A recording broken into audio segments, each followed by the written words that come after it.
আসসালামু আলাইকুম। আজকের ভিডিওতে আপনাদের দেখাবো যে স্বল্প খরচে এবং অল্প জায়গায় কিভাবে আপনারা সম্পূর্ণ ঝুড়ি পদ্ধতিতে দেশি কবুতর পালন করবেন।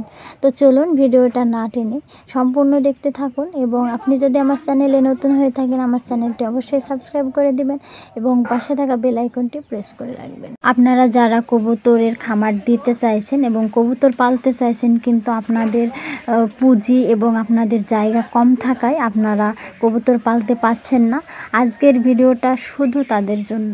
আপনারা স্বল্প খরচে অল্প জায়গায় ঝুড়ি পদ্ধতিতে কিভাবে দেশি কবুতর পালন করবেন A to Z আজকের ভিডিওতে আপনাদের দেখিয়ে দিব। আমার কবুতরের খামার শুরু করেছি, কাঠের তৈরি আবদ্ধ খামার আমার।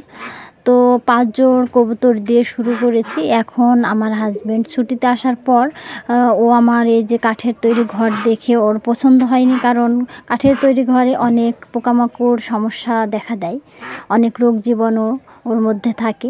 এই কারণে ও বলেছে যে ঝুড়ি পদ্ধতিতে করবে। আজকে আবার 5 জোড় কবুতর কিনে নিয়ে আসলো। মোট আমার এখন খামারে 10 জোড়া রানিং পেয়ার আর 2 জোড়া আছে বাচ্চা। তো এখন আমার খামারটাকে সম্পূর্ণ আমি ঝুড়ি পদ্ধতিতে করব, সেই পদ্ধতিটা আপনাদের দেখাবো। এই যে এখানে মোট 8 পিস ঝুড়ি রয়েছে, সবজি ধোয়া ঝুড়ি, যে ঝুড়িগুলো পাওয়া যায়। এই ঝুড়িগুলোর দাম হচ্ছে মাত্র 20 টাকা করে। এবার আপনাদের দেখাবো যে ঝুড়িগুলো কিভাবে ঝুলিয়ে রাখবেন, কি দিয়ে বেঁধে রাখবেন। তো প্রথমে বাঁশের খুঁটি পুঁতে দিবেন। তারপরে যে এতটুকু দূরত্ব ডাব বা আড় যেটাকে বলা হয়, ওই আড় আপনারা দিয়ে দিবেন।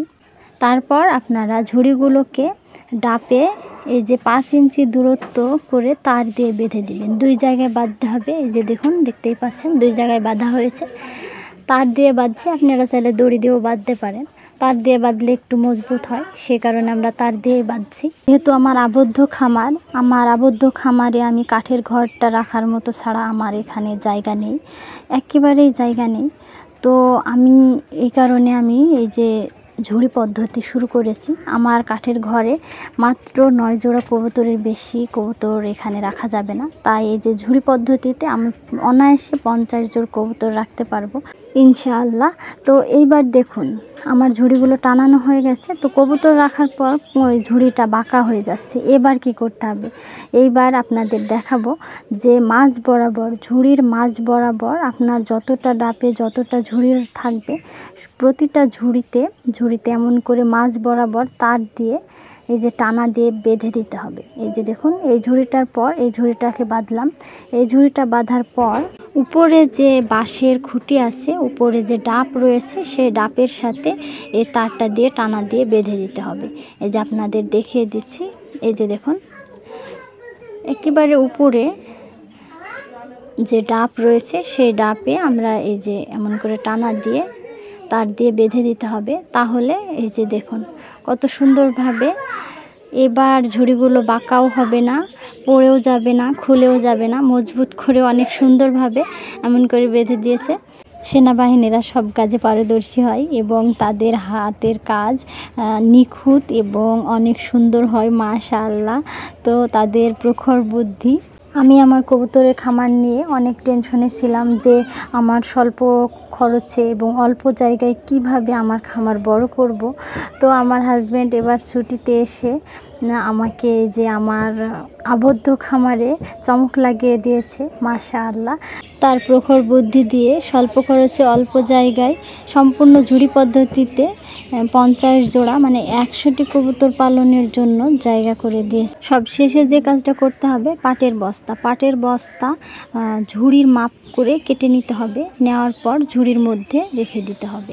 তাহলে আপনার কবুতর আলো বাতাস সমানভাবে পাবে এবং কবুতর সুস্থ থাকবে, রোগ জীবাণুমুক্ত থাকবে, পোকামাকড় কম হবে।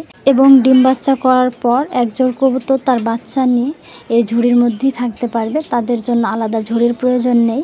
আর ডিম বাচ্চা করার পর ঝুড়ি পরিষ্কার করে আবারও পাটের বস্তা দিয়ে দিতে হবে। তাহলে আপনার কবুতরের কোনো রোগ জীবাণু বা অসুখ বিসুখ হবে না ইনশাআল্লাহ।